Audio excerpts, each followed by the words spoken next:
पत्रकोबी सरिबा पूର୍ବରୁ ଚାଲନ୍ତୁ ଆଜି ବନେଇ ନେବା ସୁପର କ୍ରିସ୍ପି ଆଉ ଟେଷ୍ଟି ପତ୍ରକୋବିର ପକୋଡ଼ା ଯୋଉଟାକି ସ୍ନାକ୍ସ ଭାବରେ ସନ୍ଧ୍ୟାବେଳେ ଆପଣମାନେ ଖାଇବାକୁ ବହୁତ ହି ବଢ଼ିଆ ଲାଗିବ। ଆଉ ଏଇଟା ଦେଖିପାରୁଥିବେ ପୁରା ଏକଦମ ମାର୍କେଟ ଭଳି ହେଇଛି। ଏଇ କୋବି ପକୋଡ଼ା ତ ମାର୍କେଟରେ ମିଳୁଥିବା ପକୋଡ଼ା ଠାରୁ ବି ଆହୁରି ଅଧିକ ଟେଷ୍ଟି ଆଉ କ୍ରିସ୍ପି ଥିଲା।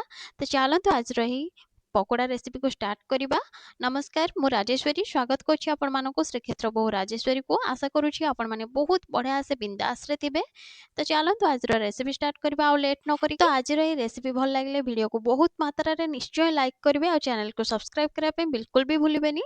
ତ ଏଇ କୋବି ପକୋଡ଼ା ପାଇଁ ଏଠି ଦେଖନ୍ତୁ କିଛି କୋବିକୁ ଏହିପରି କାଟିକି ପ୍ରଥମେ ଗୋଟେ ଜାଗାକୁ ନେଇଯିବା ଧୋଇକି ଭଲ ଭାବରେ। ତ ସ୍ଲାଇସ୍ କରିକି ଏହିପରି ଦୁଇଟା ହେବ ପିଆଜ ଏଠି କାଟିକି ଆଡ୍ କରି ନେବା। ତ ବର୍ତ୍ତମାନ କିଛି ଫ୍ରେଶ କଟା ଧନିଆ ପତ୍ର ଏଠି ଆଡ୍ କରି ନେବା। ଏଠି କିଛି ଲଙ୍କା ଆଡ୍ କରି ନେବା, କଞ୍ଚା ଲଙ୍କା। ଆପଣ ନିଜ ହିସାବରେ ରାଗ କମ୍ ବେଶୀ କରିପାରିବେ। ଯଦି ଅଧିକ ରାଗ ଖାଉଥିବେ ଆଉ ଅଧିକ ଆଡ୍ କରିପାରିବେ। ମୁଁ ଏଠି ବହୁତ କମ୍ ପରିମାଣରେ ଆଡ୍ କରିଛି। ତ ଏଠି ଅଦା ରସୁଣର ପେଷ୍ଟ ଆଡ୍ କରି ନେବା ଗୋଟେ ଚାମଚ ଆଉ ସ୍ୱାଦ ଅନୁସାରେ ଲୁଣ ଆଡ୍ କରି ନେବା। ବର୍ତ୍ତମାନ ଏଠି କିଛି ଫୁଡ୍ କଲର ଆଡ୍ କରି ନେଇଛି। ଫୁଡ୍ କଲରଟା ଅପସନାଲ ଅଛି, ଆପଣମାନେ ଇଚ୍ଛା କଲେ ନେଇପାରିବେ, ନଚେତ କଲର ପାଇଁ ହାଲକାସା ହଳଦୀ ମଧ୍ୟ ଆଡ୍ କରିପାରିବେ। କିନ୍ତୁ ଯଦି ଆପଣମାନେ ମାର୍କେଟ ଭଳି ପୁରା ବନେଇବାକୁ ଚାହୁଁଥିବେ ତାହେଲେ ଫୁଡ୍ କଲର ନିହାତି ଭାବରେ ଅଳ୍ପ ଟିକେ ଆଡ୍ କରିବେ। ବର୍ତ୍ତମାନ ଏସବୁ ଜିନିଷକୁ ହାତରେ ଭଲ ଭାବରେ ମିକ୍ସ କରି ନେବା, କାରଣ ଏହିପରି ମିକ୍ସ କରିନେଲା ପରେ କୋବିଟା ପୁରା ସଫ୍ଟ ହେଇଯିବ। ଏଠି ଏବେ ସବୁ ଜିନିଷକୁ ଭଲ ଭାବରେ ମିକ୍ସ କରି ନେଇଛି ଆଉ ଦେଖିପାରୁଥିବେ ଆପଣମାନେ ଆଗ ଅପେକ୍ଷା କୋବିଟା କ୍ୱାଣ୍ଟିଟିରେ କେତେ କମିଯାଇଛି। ବର୍ତ୍ତମାନ ଏଥିରେ ଆଡ୍ କରି ନେବା ଏଠି 4 ଚାମଚ ଭଳି କର୍ଣ୍ଣଫ୍ଲୋର ନେଇଯିବା। କର୍ଣ୍ଣଫ୍ଲୋର ଆଡ୍ କରିସାରିଲା ପରେ ଏଠି 6 ବଡ଼ ଚାମଚ ଭଳି ମଇଦା ଆଡ୍ କରି ନେବା।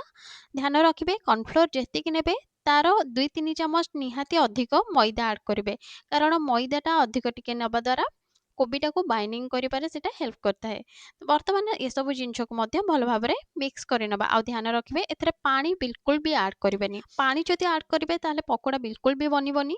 ତ ଏହିପରି ଖାଲିରେ ହିଁ ମିକ୍ସ କରିବେ, ଏଇଟା ଆରାମସେ ମିକ୍ସ ହେଇଯିବ କିଛି ସମୟ ପରେ ଦେଖିବେ।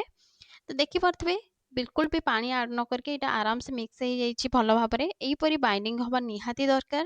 ଯଦି ଏମିତି ବାଇଣ୍ଡିଂ ନ ହେଉଥିବ ତାହେଲେ ଆଉ 2-3 ଚାମଚ ଭଳି ମଇଦା ଆଡ୍ କରିନେବେ, ଆରାମସେ ଏଇଟା ବାଇଣ୍ଡିଂ ହେଇଯିବ। ତ ବର୍ତ୍ତମାନ କଡ଼େଇ ବସେଇ ନେବା ଗ୍ୟାସ୍ ଅନ୍ କରିକି, ତେଲ ଆଡ୍ କରିନେବା ଆଉ ତେଲ ପ୍ରଥମେ ଏଠି ଗ୍ୟାସ୍କୁ ହାଇ ଫ୍ଲେମ୍ କରିକି ତେଲକୁ ଭଲ ଭାବରେ ଗରମ କରିନେବା, ତାପରେ ଗ୍ୟାସ୍କୁ ମିଡ଼ିୟମ୍ କରିନେବା। ତାପରେ ଏଠି ତେଲ ଗରମ ହେଲା କି ନାହିଁ ଟିକେ ଚେକ୍ କରିନେବା। ଏଠି ଦେଖନ୍ତୁ ତେଲ ବଢ଼ିଆ ସେ ବର୍ତ୍ତମାନ ଗରମ ହେଇଯାଇଛି ଆଉ ଗ୍ୟାସ୍କୁ ମିଡ଼ିୟମ୍ରେ ରଖିକି ହିଁ ବର୍ତ୍ତମାନ ସବୁ ପକୋଡ଼ାକୁ ଆଡ୍ କରିବା। ତ ଗୋଟେ ଗୋଟେ କରିକି ଏହିପରି ପକୋଡ଼ାକୁ ଆଡ୍ କରିବା। ଆପଣ ନିଜ ପସନ୍ଦର ଛୋଟ ସାଇଜ୍ ବଡ଼ ସାଇଜ୍ ଯାହା ବି କରିପାରିବେ, କିନ୍ତୁ ଗ୍ୟାସ୍କୁ ଯଦି ହାଇ ଫ୍ଲେମ୍ରେ ରଖିକି ୟାକୁ ଫ୍ରାଏ କରୁଛନ୍ତି ତାହେଲେ ଭିତରଟା ଟିକେ କଞ୍ଚାଳିଆ ରହିବ, ଉପରଟା ବହୁତ ଜଲ୍ଦି କ୍ରିସ୍ପି ହେଇଯିବ। କାହିଁକିନା ଯେହେତୁ ଏଇଟା ପତ୍ରକୋବି, ତେଣୁକରି ପକୋଡ଼ାକୁ ଆଡ୍ କଲାବେଳେ ଗ୍ୟାସ୍କୁ ମିଡ଼ିୟମ୍ କରିନେବେ ଆଉ ମିଡ଼ିୟମ୍ ଫ୍ଲେମ୍ରେ ହିଁ ଫାଷ୍ଟରୁ ଲାଷ୍ଟ ଯାଏଁ ୟାକୁ ଫ୍ରାଏ କରିବେ। ତ ଏଠି ଦେଖିପାରୁଥିବେ କେତେ ସୁନ୍ଦର କଲର ଆସିକି ବଢ଼ିଆ ସେ ଆମର ପକୋଡ଼ା ଏଠି ଫ୍ରାଏ ହେଇଗଲାଣି। ମାର୍କେଟଠୁ ବି ଅଧିକ ଟେଷ୍ଟି ହେଇଥିଲା ଏଇଟା। ଏଇ ପ୍ରୋସେସରେ ନିଶ୍ଚୟ ଗୋଟେ ଥର ବନାନ୍ତୁ ଘରେ ଆଉ ଇଭିନିଂ ସ୍ନାକ୍ସ ଭାବରେ ଖାଆନ୍ତୁ, ବହୁତ ହି ବଢ଼ିଆ ଲାଗିବ। କୋବିର ସିଜନ ତ ଏବେ ସରି ସରି ଆସିଲାଣି। ତାହେଲେ ଆଜିର ଏହି ସୁପର ଟେଷ୍ଟି ରେସିପିଟି ଯଦି ଆପଣମାନଙ୍କୁ ପସନ୍ଦ ଆସିଛି ନିଶ୍ଚିତ ଭାବରେ ଭିଡ଼ିଓକୁ ବହୁତ ମାତ୍ରାରେ ଲାଇକ୍ କରିବେ, ଆପଣଙ୍କ ଫ୍ରେଣ୍ଡସ୍ ଫ୍ୟାମିଲି ରିଲେଟିଭ୍ ସମସ୍ତଙ୍କ ସହିତ ବହୁତ ମାତ୍ରାରେ ସେୟାର କରିବେ। ଚ୍ୟାନେଲକୁ ପ୍ଲିଜ୍ ପ୍ଲିଜ୍ ପ୍ଲିଜ୍ ବହୁତ ମାତ୍ରାରେ ସବସ୍କ୍ରାଇବ କରିନେବେ। ପୁଣି ଦେଖା ହେବା ଆଉ କିଛି ନୂଆ ରେସିପି ସହିତ। ସେ ଯାଏଁ ଖାଇ ପିଇ ମସ୍ତ ରୁହନ୍ତୁ। Thank you.